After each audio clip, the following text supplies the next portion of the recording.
ne me quitte pas. Je ne veux plus pleurer. Je ne veux plus parler. Je me cacherai là.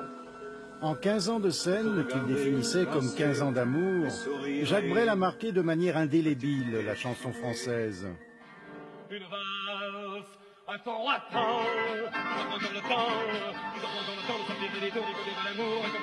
le Et ces textes, qu'il n'a jamais considérés comme de la poésie, n'ont rien perdu de leur force sur fond de comédie humaine. S'est éloigné de la scène il y a un demi-siècle. L'homme n'a pas changé, l'humain n'a pas changé. C'est-à-dire qu'il a toujours les mêmes raisons de s'indigner, de se mettre en colère, de se révolter. Et la société n'a pas tellement changé, grosso modo, quant aux raisons de s'indigner, de se révolter. Il y a les marins chantent, les rêves qui néantent. Lors de ses débuts difficiles, peu poussés par l'exhibitionnisme, Jacques Brel n'envisageait que d'écrire des chansons.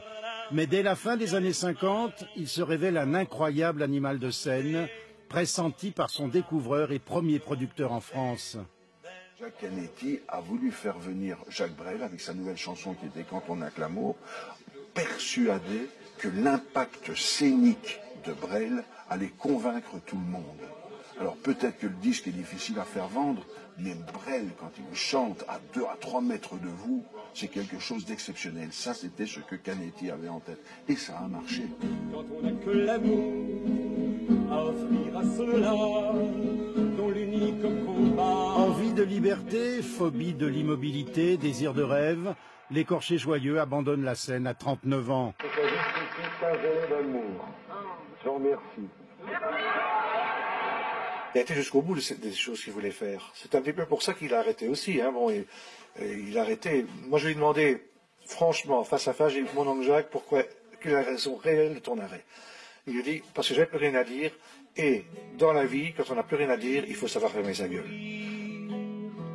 Artiste lui-même, entre musique et littérature, Bruno Brel raconte volontiers son oncle à des auditeurs passionnés par le personnage fantasque et paradoxal, qui aura peut-être réalisé en partie ses rêves dans son exil aux Marquises.